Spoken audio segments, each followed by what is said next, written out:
The Iran war is now emerging as a potentially deadly political blowback issue for Trump, with US investigators reportedly examining whether the conflict helped shape the motive behind the assassination scare. That is why some are asking whether the Iran war became a real motive behind the attack plot, after Reuters reported that DHS assessed the conflict may have contributed to suspect Cole Allen's decision. Reporting on Allen's online trail says he referred to Trump as the devil, adding to the picture of a suspect whose hostility appears to have blended personal rage with fury over Trump's Iran rhetoric and broader policies.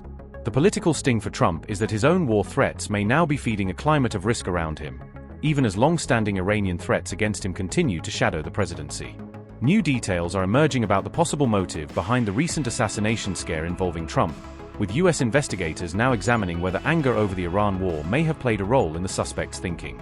Reuters reported that the Department of Homeland Security identified the Iran conflict as a potential motive, adding a major geopolitical angle to what had initially appeared to be a more broadly driven attack plot. According to Reuters, that revelation came in an official preliminary assessment dated April 27, showing that federal authorities were exploring the Iran war link quite early in their review. The preliminary report said the suspect had criticized US actions in the Iran war on social media, suggesting that foreign policy grievances may have overlapped with his domestic political anger. Reuters said DHS found that suspect Cole Allen had multiple social and political grievances, indicating that the alleged motive was not singular but part of a wider pattern of radicalized resentment. The same DHS assessment found that the Iran conflict may have contributed to his decision to conduct the attack, which stops short of naming it as the sole cause but clearly places it inside the motive picture. On May 5, the Justice Department also added a charge of assault on a federal officer, escalating the legal case against Allen as the investigation continued to widen. US prosecutors have accused Allen of firing at a Secret Service agent at a security checkpoint, turning the case into not just a presidential threat matter but also a direct federal officer assault case.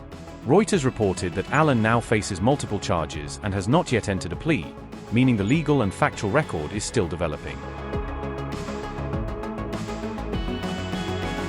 The FBI is also reportedly carrying out a detailed examination of Allen's social media activity, as investigators try to better map his ideology, triggers, and possible intent. That review includes posts on a Blue Sky account linked to Allen, according to Reuters, suggesting investigators are piecing together a broader digital trail from the weeks before the attack.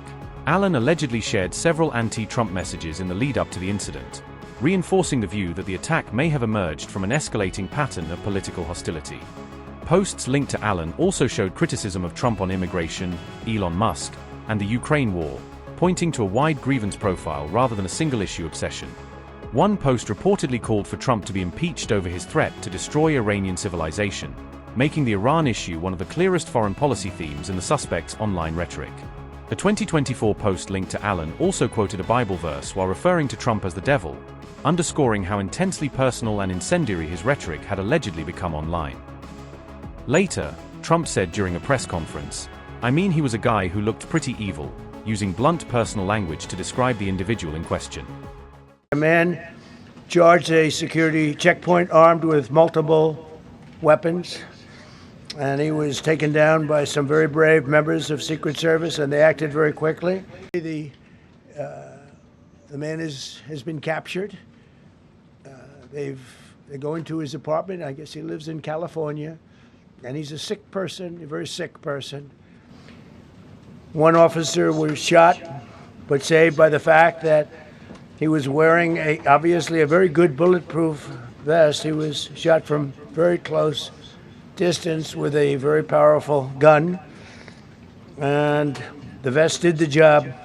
I just spoke to the officer, and he's doing great. He's in great shape. No, I mean, he was a guy who looked pretty evil when he was down. You know, they had him down. He was fighting hard. He was in my opinion, a sick person. Who would do that but a sick person? But I think you're going to find everything about him. No reason to talk about it now. But tomorrow at this time, long before this time, you're going to know a lot of things about him. They seem to think he was a lone wolf, and I feel that too. We looked at all of the conditions that took place tonight, and I will say, you know, it's not a particularly secure building, and I didn't want to say this, but this is why we have to have all of the attributes of what we're planning at the White House. It's actually a larger room, and it's much more secure. It's got It's drone-proof, it's bulletproof glass. We need the ballroom. That's why Secret Service, that's why the military are demanding it.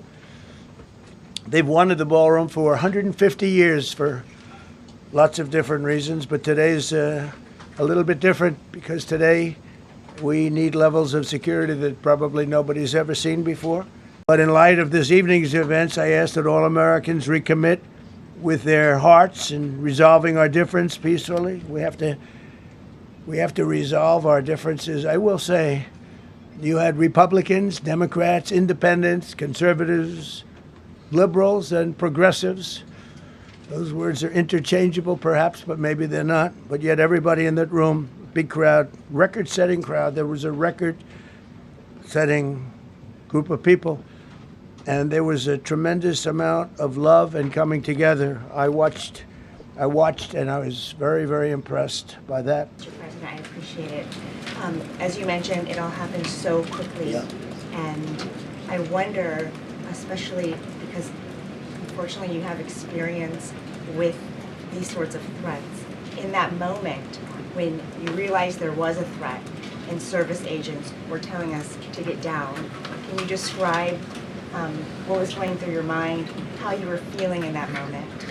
It's always shocking when something like this happens. It's happened to me a little bit, and that never changes.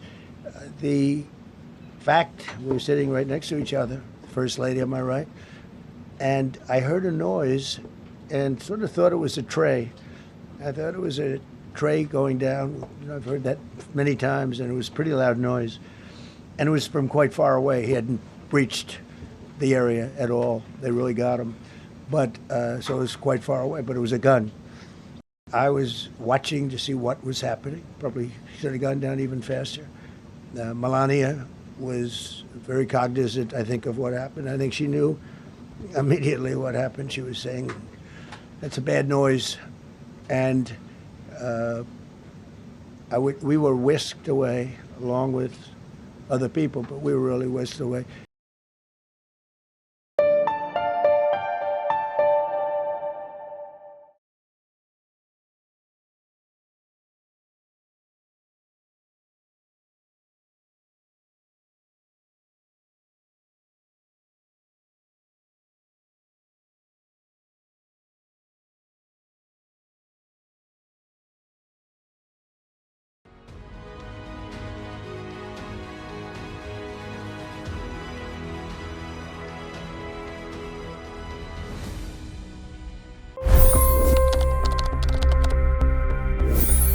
$25 crore गरीब गरीबी को परास्त करके बाहर निकले।